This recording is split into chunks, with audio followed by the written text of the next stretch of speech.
नमस्कार साथियों, कैसे हैं आप सभी का एक बार फिर से स्वागत है हमारे चैनल पर। आज आपको बराई फाटक जो गांव बराई से साखोड़ गांव की तरफ जाती है उस फाटक का विजिट करवा रहे हैं और यहां पर आने वाले सेक्टरों के बारे में आपको ग्राउंड रिपोर्ट या इस वीडियो के माध्यम से साफ और स्पष्ट रूप से सेक्टरों को दिखाने का काम करने वाले हैं। तो सबसे पहले बता देते हैं, यह जो बराई फाटक है, इस फाटक के बिल्कुल अगर बात करें, हमारे लेफ़्ट और राइट दोनों साइड में सेक्टर आने वाले हैं। जिनमें बात करें, ये वर्तमान में जो रेलवे फाटक जहाँ से हम अभी आए हैं, और ये मेरे बिल्कुल लेफ़्ट में अगर आप देखेंगे तो आपको ड्रेन दिखाई दे रही होगी, ड्रेन है। इनके दोनों के मध्य, मतलब रेलवे लाइन और ड्रेन के मध्य में सेक्टर नंबर 30 आने वाला है, जो पब्लिक और सेमी पब्लिक यूजेज के लिए प्रयोग में लाया जाएगा।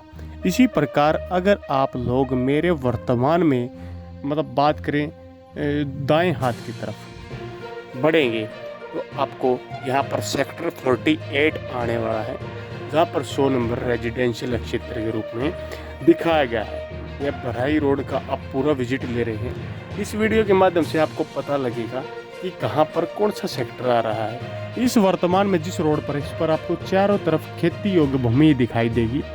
यह सारी की सारी ज़मीन भर जाएगी। यहाँ पर तीन सेक्टर मुख्य रूप से बात करें इस रोड के इर्द गिर्द आने वाले हैं, जिनमें पहला सेक्टर नंबर 30 जो पब्लिक और सेमी पब्लिक यूजेज के लिए आएगा। इसके बाद सेक्टर नंबर 48 जो रेजिडेंशियल क्षेत्र के लिए आवासीय कॉलोनियाँ जहाँ पर बनाई जाएंगी, और वर्तमान में इन सेक्टर के अधीन जो भी कॉलोनियाँ बनी होंगी वह कॉलोनियाँ भी इन सेक्टरों के अंतर्गत आ जाएंगी। तो साफ और सीधे शब्दों में यहाँ पर 3 सेक्टर आएंगे। इससे आगे बात करें, जो यहाँ पर ड्रेन आपने देखा होगा, जो ड्रेन का निर्माण कार्य चला हुआ है, जो असुदा से एक नया उत्तरी बाईपास जो इस क्षेत्र में बढ़ने वाला है, उस क्षेत्र के साथ साथ में आगे चलकर सेक्टर 29 आएगा, जो ड्रेन के दोनों तरफ होगा और रोड के दोनों साइड में बढ़ने का काम किया जाएगा। तो इस रोड की बहुत ज़्यादा अहमियत होने वाली है। वर्तमान में इस रोड की कुछ लोगों को नहीं पता। यहाँ पर कुछ लोग अपनी ज़मीन भी बेच रहे हैं और कुछ लोगों को सूचना का काफ़ी ज़्यादा अभाव है। तो यह वीडियो उनके लिए काफ़ी फ़ायदेमंद होने वाली है। आप लोगों को आसुदा से बराई और बराई से बहादुरगढ़ वाले रोड पर ज़मीन की कीमत काफ़ी ज़्यादा बढ़ने वाली है। यहाँ पर 3 सेक्टर बिल्कुल रोड के साथ में लगते आएंगे, और इससे 1-1.5 एकड़ 2-3 एकड़ पीछे जाएंगे तो कई सेक्टर और भी हैं। उनका विस्तार से विवरण किसी और वीडियो के माध्यम से हमें करने का काम करेंगे। अब ये ड्रेन का पॉइंट आ गया है। इस पॉइंट से आगे बात करें तो दोनों साइड में नए सेक्टर 29 दोनों ओर में आने वाला है, जिसमें 100 नंबर रेजिडेंशियल क्षेत्र के रूप में रखा गया है। साफ एवं सीधे शब्दों में बोलें तो यहाँ पर आवासीय कॉलोनियाँ सेक्टरों के रूप में डेवलप की जा सकती हैं, लेकिन प्राइवेट बिल्डर डेवलप करेंगे या गवर्नमेंट खुद डेवलप करके इन सेक्टरों को देगी, उसके बारे में अभी किसी प्रकार का कोई ब्यौरा प्रोवाइड हमारे पास मतलब नहीं है जो आपको हम प्रोवाइड करवा सके। इससे आगे आप देखेंगे तो इससे कुछ साइड में जाएंगे, कसार वाले रोड पर भी सेक्टर आने वाला है, जिनके लिए हमने इन दोनों क्षेत्रों में आने वाले सेक्टरों मतलब NH9 से लेकर रेलवे लाइन के मध्य में आने वाले सेक्टरों के बारे में, और रेलवे लाइन को क्रॉस करके मतलब लाइन पार में आने वाले सेक्टरों के बारे में बारीकी से बताने का हमने इससे पहले ही काम कर रखा है। इस वीडियो के माध्यम से हम आपको ग्राउंड रिपोर्ट दिखा रहे हैं कि वर्तमान में यहाँ पर अगर आप देखेंगे दोनों तरफ का हाल कैसा है और आने वाले समय में हाल कैसा हो जाएगा। तो इस वीडियो के माध्यम से आपको दोनों तरफ कृषि योग्य भूमि ही दिखाई दे रही होगी। इस भूमि की आप ग्राउंड रिपोर्ट भी ले सकते हैं। ये ग्राउंड रिपोर्ट है, कसार वाला रोड यहाँ से आ गया। और एक बात और मैं बता देना चाहता हूँ, जो बराई गाँव में वर्तमान में उत्तरी बाईपास जिसका काम काफ़ी तेज़ी से चला हुआ है, वह बराई गांव को एक बाईपास देने का काम करेगा, क्योंकि वह ड्रेन के साथ साथ में यह रोड आगे तक जाएगा। और यह जो गांव के अंदर से रोड जाता है, इसकी अहमियत उतनी ही रहेगी, लेकिन गांव को जाम से निजात मिल जाएगी। वाहन गांव से बाहर होकर गुजरेंगे, और जो रोड पर लगते ज़मीन है, मतलब जो ज़मीन इस ड्रेन के साथ साथ में आने वाली है, उस ज़मीन की भी काफ़ी कीमत बढ़ जाएगी। अगर वर्तमान में देखें तो वेस्ट जुआ ड्रेन जो बहादुरगढ़ के गंदे पानी की निकासी का एकमात्र साधन है, उसको अगर आप देखेंगे तो आप लोगों को पता लग जाएगा कि यहाँ पर ज़मीन की कीमत काफ़ी ज़्यादा कम थी। जैसे ही बहादुरगढ़ को उत्तरी बाईपास का पार्ट 1 मिला, जो रेलवे रोड और नाहरा नाहरी रोड को जोड़ने का काम करता है, इस रोड के साथ लगते मतलब इस ड्रेन के साथ लगती ज़मीन की काफ़ी ज़्यादा कीमत बढ़ गई, जिससे यहाँ पर प्लॉटों के साथ साथ जो आसपास में लगती कृषियोग्य भूमि है उसकी भी ज़मीन के रेट बढ़ने का काम हुआ। अब वेस्ट जुआ ड्रेन पर जब पार्ट 2 के रूप में यह उत्तरी बाईपास गांव आसोदा से बन जाएगा तो इस ज़मीन की और भी ज़्यादा कीमत हो जाएगी। अब बात करें जिस रोड पर हम वर्तमान में चल रहे हैं, इस रोड से नहीं जाना पड़ेगा, हम बाहर बराई गांव को क्रॉस करते हुए सीधा आसोदा गांव की तरफ चले जाएंगे। तो बात करेंगे उस पॉइंट को भी दिखाने का काम करेंगे जो पॉइंट यहाँ से सीधा ही निकलने का हमें काम करेगा। तो एक बात और बता दें, इस ड्रेन के साथ लगती ज़मीन की कीमत कम थी, लेकिन अब जैसे जैसे लोगों को पता लगा कि यहाँ से नया उत्तरी बाईपास बहादुरगढ़ का बनने वाला है, इस ज़मीन की काफ़ी ज़्यादा कीमत बढ़ गई। और कुछ मास्टर प्लान के दिन जैसे 3 सेक्टर इसी रोड पर आने वाले हैं, तो भी यह काफ़ी ज़्यादा अहमियत वाली ज़मीन बन गई। अब हम उसी पॉइंट पर पहुंचने वाले हैं जहां से वेस्ट जुआ ड्रेन का वो पॉइंट जो बाहर बराई गांव से सीधा वाहनों को डाइवर्ट करके बाहर निकालने का काम करेगा, उसी पॉइंट पर हम अभी पहुंचने वाले हैं।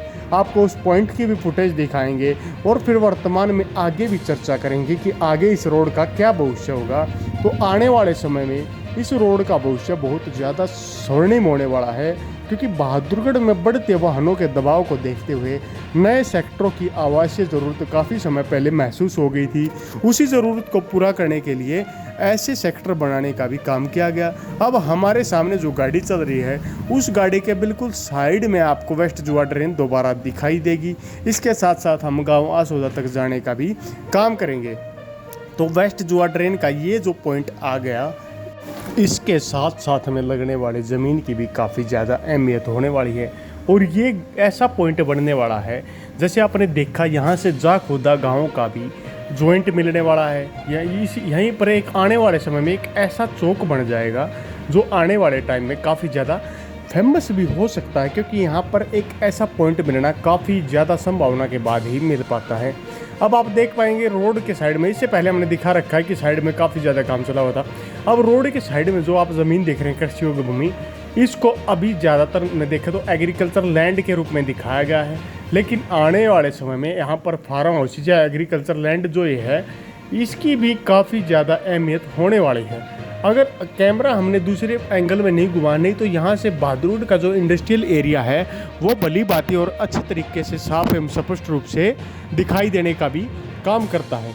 अब आप देख पाएंगे इस रोड के साइड में जो आपको एक खंभे दिखाई दे रहे हैं, इनको भी इस साइड में शिफ्ट करने का काम किया जाएगा। आगे चलकर यह रोड 2 डायरेक्शन लेने वाला है, क्योंकि एक तो जो वेस्ट जुआ ड्रेन के ऊपर से नया रोड जो बनेगा वो सीधा गाँव आसोदा में उस पुल के पास मिल जाएगा, जो वर्तमान में आसोदा से खरखोदा वाला रोड पर है।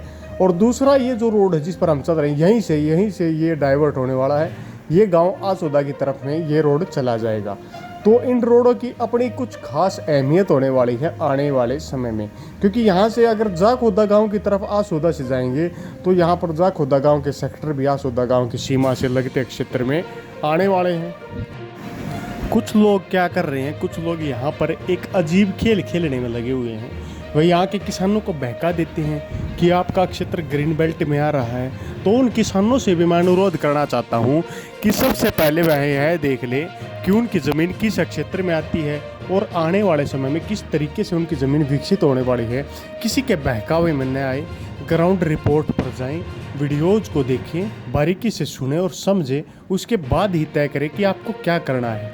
और वे क्या करते हैं, मैं सस्ती ज़मीन लेकर कुछ दिल्ली से आने वाले जो यहाँ पर ज़मीन खरीदने के इच्छुक हैं उनको महंगे दामों में बेच देते हैं, जिससे आपके क्षेत्र की ज़मीन का वह काफ़ी ज़्यादा फ़ायदा उठाने में सक्षम हो जाते हैं। और एक दो नहीं, ऐसे बहुत से लोग वर्तमान में ऐसा काम कर चुके हैं। अब हम गाँव आसोदा के अंदर एंटर हो चुके हैं। यहीं से एक रोड और आपको गाँव जाखोदा की ओर जाता दिखेगा, जिस रोड पर जाखोदा गाँव का नया सेक्टर कुछ एरिया है, मतलब कॉलोनियों वाला एरिया है, उसको सेक्टर का नाम दे दिया जाएगा। एक बात और मैं स्पष्ट कर देना चाहता हूँ कि हमने जो सेक्टरों की वीडियो बनाई थी उसमें हमने बताया था कि यहाँ पर ये सेक्टर आएगा। कुछ लोगों को के डाउट थे कि यहाँ पर सेक्टर आ रहा है, लेकिन वर्तमान में जो कॉलोनियाँ हैं उनका क्या होगा। तो आप लोगों को बता दूं कि वर्तमान में जो कॉलोनियाँ हैं उन कॉलोनियों को सेक्टर में कन्वर्ट कर दिया जाएगा, मतलब कॉलोनियों को सेक्टरों का नाम दे दिया जाएगा और एक नए रूप में उन कॉलोनियों की पहचान हो जाएगी। अब आप जो मेरे लेफ्ट साइड में देख रहे हैं याजा खुदावाड़ा रोड है, यहीं से जाता है। यहाँ की भी काफ़ी ज़्यादा कीमत होने वाली है। गांव आसोदा इसलिए कीमती होने वाला है क्योंकि यहाँ से बुलेट ट्रेन का स्टेशन गांव आसोदा में दिखाया गया है आने वाले समय में, और यह 2 मास्टर प्लान्स के अधीन आने वाला गांव है। इसके पीछे के एरिया में सापला मास्टर प्लान आएगा, जिसमें कुछ खेतों की ज़मीन गांव आसोदा की भी जाने की पूरी उम्मीद है। एक तरफ बहादुरगढ़ का मास्टर प्लान आ जाएगा, तो दोनों मास्टर प्लान से बचकर यह गांव अपनी ज़्यादा कीमत लेने वाला है। आने वाले समय में यहाँ की ज़मीन की और भी ज़्यादा कीमत होने वाली है, और उम्मीद जताई जा रही है कि आने वाला समय ऐसा होगा कि आसोदा गाँव भी बहुत ज़्यादा कीमती ज़मीन वाला गांव होने वाला है, क्योंकि यहाँ NH 910 पर लगता गांव, KMP ऑर्बिट रेल कॉरिडोर जैसी अनेक सुविधाएं इस गांव के आसपास में आने वाली हैं, और सापला मास्टर प्लान से भी इस क्षेत्र को फायदा होने वाला है। तो गांव आसोदा को भी इस प्लान के अंदर ऐसा बनाया जाएगा, क्योंकि एक चीज़ और यहाँ पर जैसे बहादुरगढ़ का जो उत्तरी बाईपास है वह भी गांव आसोदा की ज़मीन से स्टार्ट होगा। तो आने वाले समय में गांव आसोदा की ज़मीन की काफ़ी ज़्यादा कीमत हो जाएगी। और जो लोग ज़मीन बेचना चाहते हैं, सबसे पहले उनसे मैं बार बार रिक्वेस्ट करता हूं कि आप लोग अपनी ज़मीन की कीमत के लिए पहले मास्टर प्लान्स को देख लें, उसके बाद अपनी ज़मीन की कीमत को निर्धारित कीजिए कि आपकी बहुमूल्य ज़मीन की असल कीमत क्या है। एक चीज़ और बता देना चाहता हूँ, जो भी व्यक्ति हमसे कांटेक्ट करना चाहता है उनके लिए हम नया प्लेटफॉर्म लेकर आ रहे हैं, जिससे आसानी से वह हमसे कांटेक्ट कर सके। बार बार मैसेजों की बात करें तो व्हाट्सएप जो हमने नंबर प्रोवाइड करा वह कुछ टाइम के लिए हमने बंद कर दिया। मतलब एक तरीके से मैसेज आप उस पर करेंगे तो मैसेज चला जाएगा, लेकिन उस पर रिस्पॉन्स नहीं दिया जा सकता, क्योंकि उस पर कई हज़ारों की संख्या में मैसेजेस आ चुके हैं। तो उसके लिए हम नया प्लेटफॉर्म बना रहे हैं। उस असुविधा के लिए खेद है, आप लोगों से रिक्वेस्ट है कि जल्द से जल्द आप लोगों के लिए नया प्लेटफॉर्म हम लेकर आने वाले हैं। इस वीडियो के माध्यम से आपने इस पूरे रोड व्यू को देखा। आपको यह वीडियो कैसी लगी? वीडियो को लाइक कीजिए, वीडियो को शेयर कीजिए, साथ में अपने सर्कल के साथ शेयर करने का काम करें, ताकि उनको भी इस बारे में जानकारी अच्छे से प्रोवाइड हो सके।